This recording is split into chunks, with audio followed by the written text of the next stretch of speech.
How much kicho? How much do you want? I don't want money. Give me kicho. Something I cannot refuse. Bafu. Barrister. That means. Go and eat fufu. But there are so many things you can give me and I will not say no. Give me kicho. Again. I'm going to begin to name all of them. Like guinea. Begin to name those things you know. Last week, what I'm saying, where he may go gazo in the market. If I'm saying he may go up to now, I for him check. A guy here last weekend. Agamaya. I won't give him a go. Okay, tell the truth. You are in a public radio. I won't give him a go. Where's actually going here? Beyond so come closer. Actually, I don't want. We need to start this program, Chris. So let me just quickly tell you this thing before everybody gets us. Go ahead. So Barrister Nanu, Hansi SC ne yema go. I'm serious. On the end of going to make good things. They may go to poor people's homes, small touchery like that. Why did you put our name now? And in car 100 million, and in car 600 million. I go just not everywhere. I'm not say hey, go di Barrister. Hey, yeah, we're turning here and the guy clean his record. Oh, record. Oh, any bad record now? Oh, a very good record. I did not call his father's name.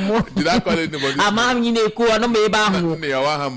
His record is very clean. But I say go. Oh, he's just giving money. So Barrister, what do we do? Because here at VOP, we need this money. We need money to help a lot of our people. They are calling, they're hungry. Some people are sick. There's even one right now that is in the hospital. He says he has rheumatism in a traditional hospital and all that. Why can't they give us the money? They're giving people 100 what do they call it? 100 million. 100 million. They said they offered the VDM 600 million for NGO. One lady on a scene on the streets. Hey, I go support of ST. Because ST I need to go back. I need it. Come on for Barrister. Go. Issue for her on weekend or them. But no for. At least to relieve me. Barrister. To relieve me. Oh my God. Pastor, this is what I'm telling you, secrets. You're not supposed to tell anybody. No, I won't tell anybody. So you are going to tell me the strategy through which we will tell ST to donate money for us so we can help a lot of our listeners that need help. Just with that contact, I can buy your gunishi. With that contact. Oh, God. Barrister, March the very early. Yes,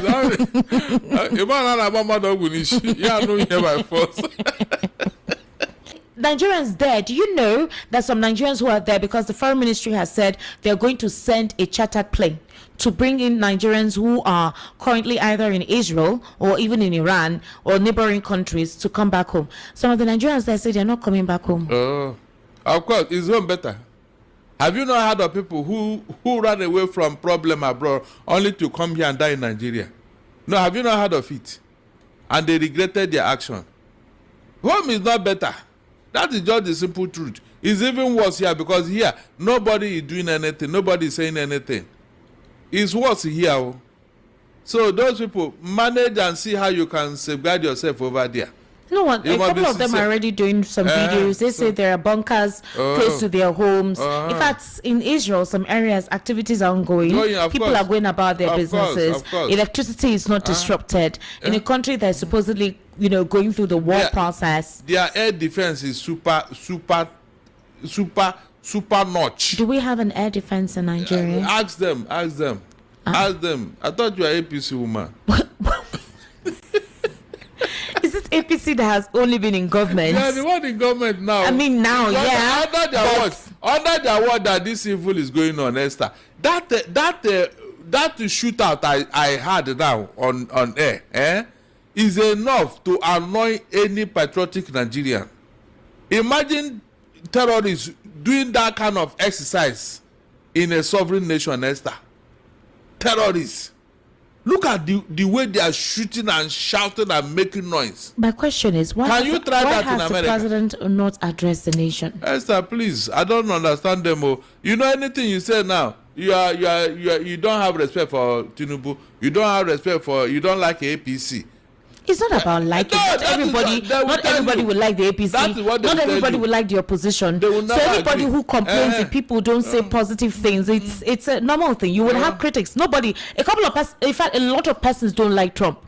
As at this point in time, even persons that you would think would support, they don't trust Trump. They don't like him. They feel that he's the terrorist. So obviously, it's not everybody that will support you. But my question is, what the kind of the spike in insurgency? Why has that case not been addressed? Esther, you know why they have become bolder? Because they discovered that the government is weak. If there is no crack in the wall, the lizard will not enter. They have seen the crack in our security architecture, and that's why they are so bold and so arrogant and so. I mean, I don't know how to describe, with impunity, and that is the burn of the contention here. Do you have a military that has a marching order? Donald Trump just tell you that 3 people have died in Iran fighting the battle against terrorists. He just announced it.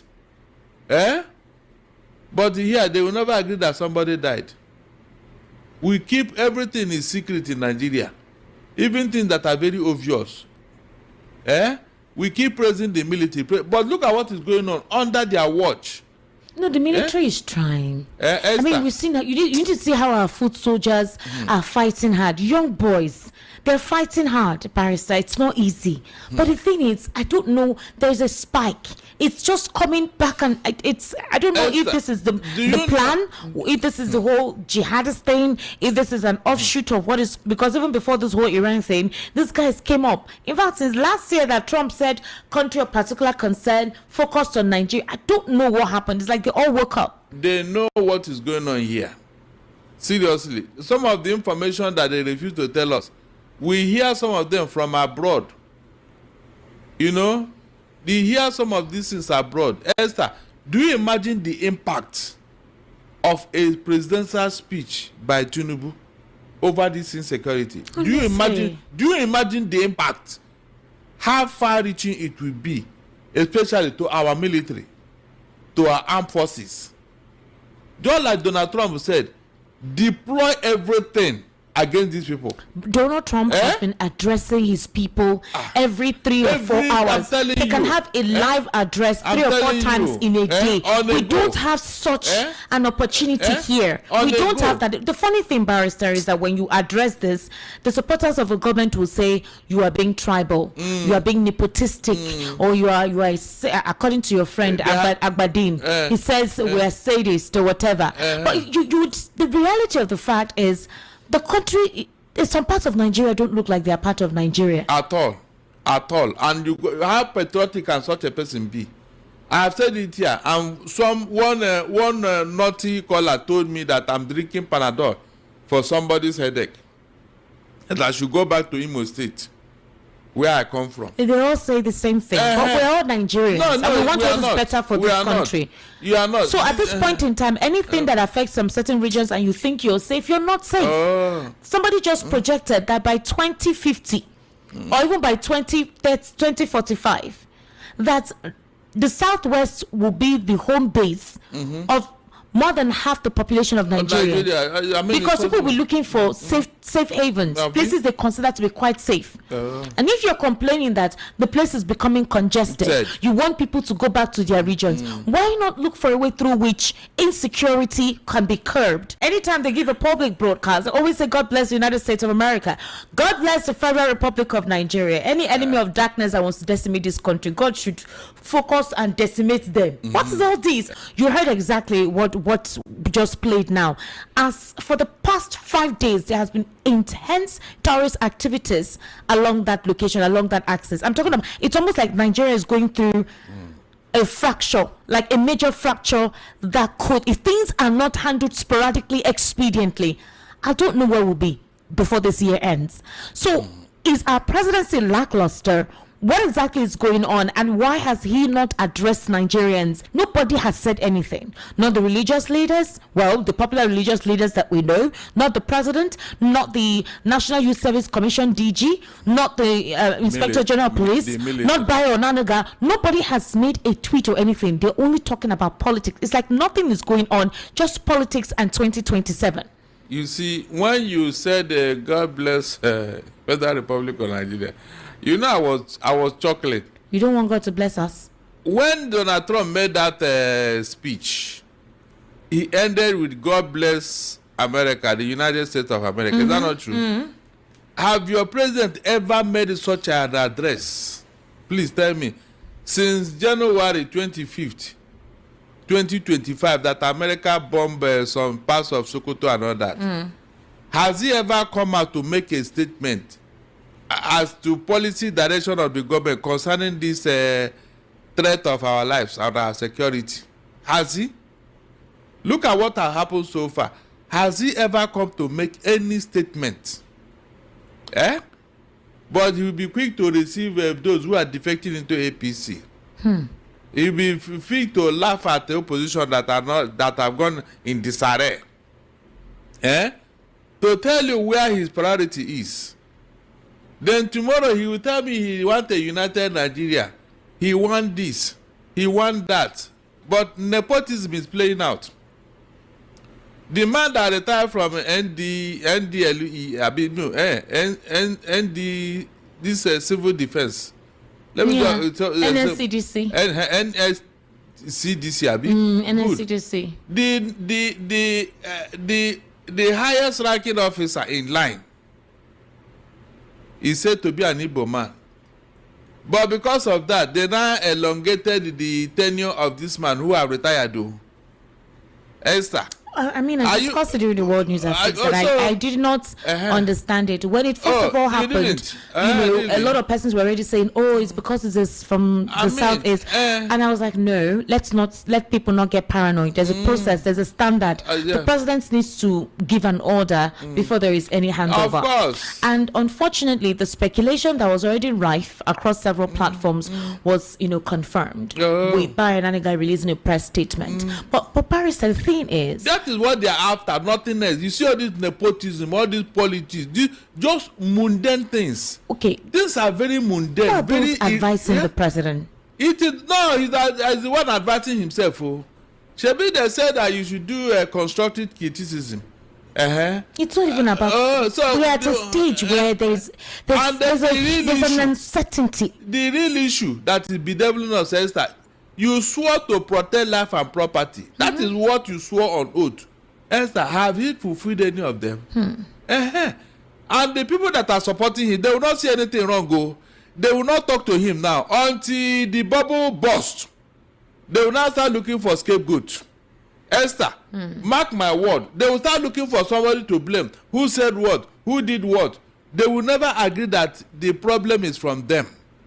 With the way this country is being run today, do we have a country? Look at Donald Trump. He has taken the war to Iran. That is, take the war to their doorstep. But here, the enemy have come to your doorstep. In fact, they have entered your room. They have entered your room. You couldn't talk. So when are you going to talk? With all this you are hearing with wiretapping, aerofile, this and that, is Nigeria safe? A real issue is coming, is on the way. Whatever they are trying to do, a stitch in time saves 9. Each time we come here and we advise this president, he will not listen. He will not even take this decision that will embrace every Nigerian. No, but Barrister, this is not funny. You just heard what I played. In fact, it's not just an audio; it's a visual. The residents were running away. The terrorists were. It's like you're playing with them. They're shooting and they're running. Look at gunfire as if they're in a thick war. Do you understand? Middle of a war. It's like some part of this country is not part of the country. The sound of this gun alone. And Barrister, we're not hearing anybody. Nobody is saying anything. Nobody is addressing anybody. Nobody is talking. I have checked all their platforms. No one is addressing this. And the president hasn't thought of having a national address, addressing the entire nation.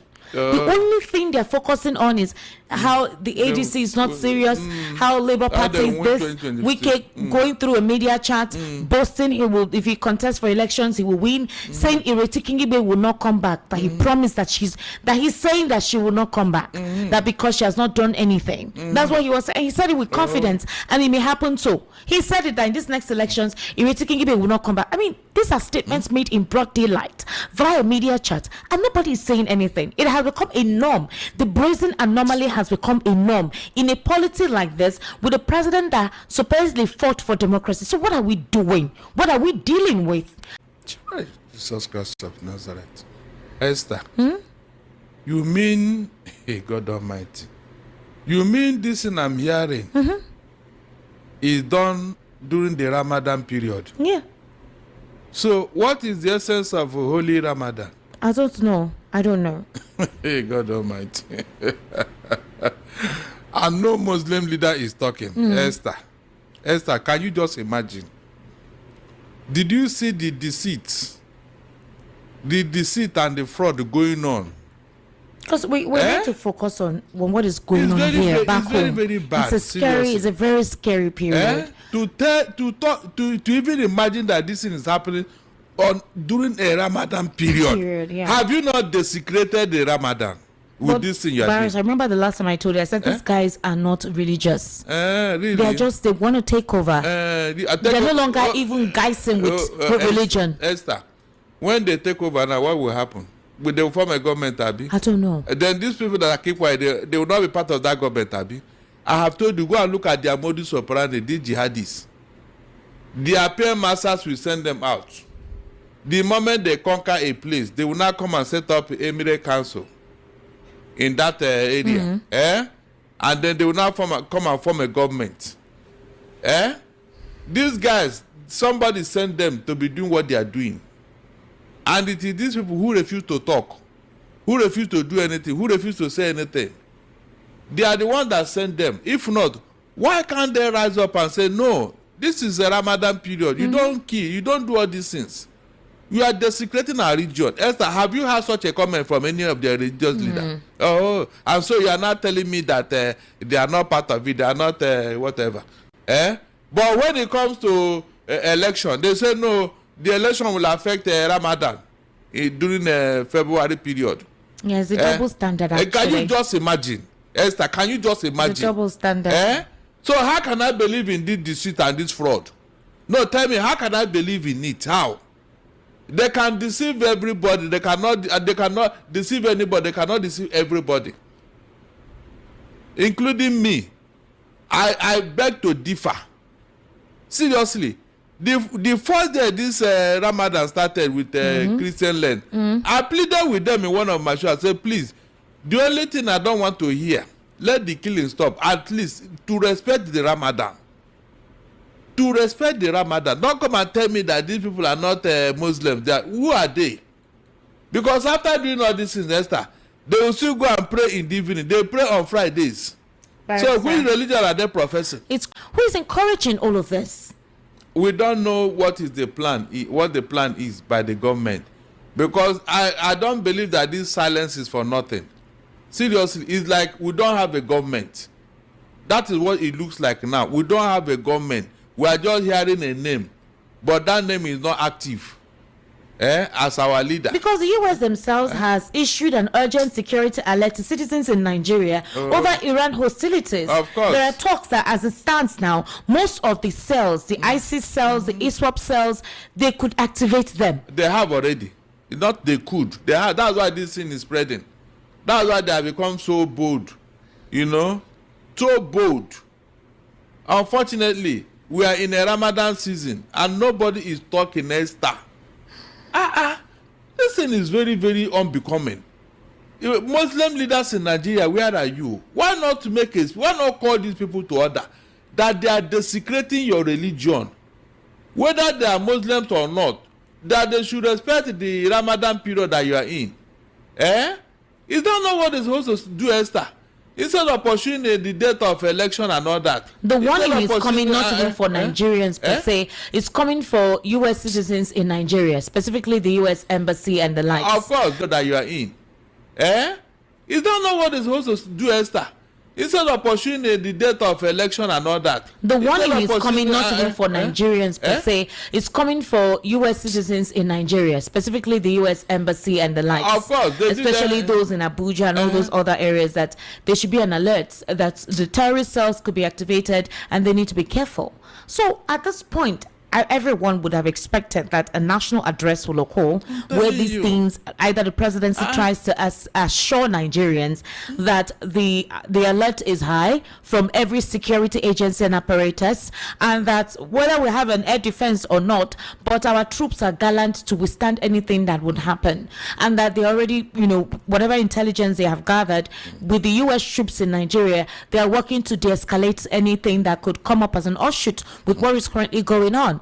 It's already going on and nobody is challenging anybody. Can't you see it? You saw that that battlefield.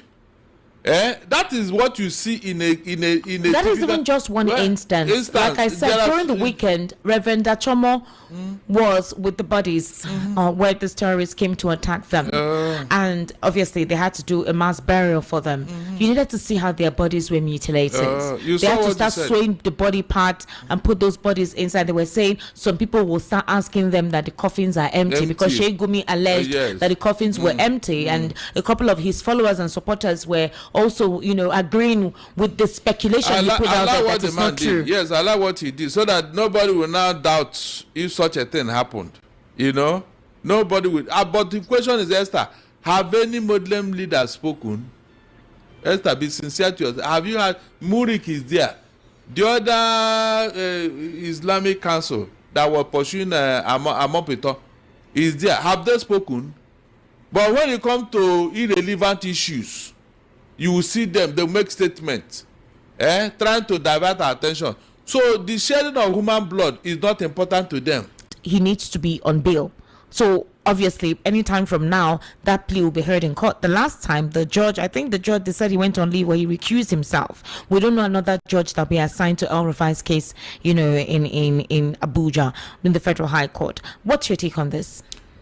I don't agree that nothing was found. If only the due process was followed. Esther. You don't agree that nothing was found? Yes, I don't agree. To what El Rufai's family said? Okay. Now, how do I say so? The standard procedure is that whenever you want to search the house of any human being, any suspect, so to say, and before you can even enter the premises or the room that you want to search, the house owner or the suspect will first of all frisk you, search you, make sure that you are not carrying any incriminating evidence against him that you want to plant in his house. It is after the search and you are satisfied, and there will be camera to show this procedure. There will be camera to show it. It is after that the person cannot let you inside his room to do your search. And that is the procedure within that premises as you go around. And the cameras will be there to be your judge and your evidence. So the question now is, ICPC, did you go through this process? When you entered El Rufai's compound, were you searched by any family member who were present, either the son, the wife, or anybody he appointed? Did you do that? Were you frisked? So that it will be clear that you didn't come into that compound with any incriminating evidence against El Rufai. That is the first thing. Then, when you now do your search, whatever you discovered, the family had to authenticate it if you are going away with it. They have to, that is what they found there, and they are taking it away as evidence. Is that not true? Yeah. Because you cannot take a phone. You cannot take away an ordinary phone away. And then tomorrow we now see something that look like a spy object in the court. And you say you found it in his room. There will be discrepancy here. These are issues. So ICPC, did you do the due diligence? Did you do the needful before when you came and when you left El-Rufai's house, with whatever you find out, you must take pictures and the people there will authenticate it. But they're saying that they did this search in the presence of El-Rufai's wife and his son. But they've all come out to refute it and say it's not true. You heard what I said. You have, it's not that you found something there. How did you find it? How did you find it? We have seen cases where people have come to complain that some policemen that want to do them in will plant something in their boot when they are searching them, and then tell the next checkpoint to hold them. Immediately they say, hey, wait. Immediately they don't open their boot and they will see something there. And the car owner and the driver will be say, but your colleague saw this car just down there. How did this thing come into my boot? They say, oh God, that one now, sorry, we are going to the station. These are things that happen, and you must be very, very vigilant when these people are coming for you. They will do everything to incriminate you. Because I wonder how El-Rufai will keep such an item in his house without telling his people. Yeah. You understand? Well, I wonder. That's why they must insist if due diligence was done. If it was not, then whatever we find out is null and void. That is not in the spirit of the Evidence Act or this what do I call it now? Witness. It's not in the spirit. You can't come and tell me that you found a gun in my house when I know there was no gun there. When I know there was, I can't keep a gun there waiting for you to come and find it out. Is that not stupidity? I mean, it's not possible. So if they came in with it, and now, I mean, you know how they do this thing. They can go to a corner and pretend as if they are searching something. And before you know it, something will not happen. They will drop it there. And let her go back there and say, look at this, what is this? So there are many ways they could do all these things. I don't want to believe it until the matter gets to court. And then, of course, El-Rufai must have good lawyers who will interrogate this thing properly. If the evidence they found out did not meet the standard procedure, the court will not recognize it. Esther, did you hear me? Yeah. The court will never recognize it. That's the truth.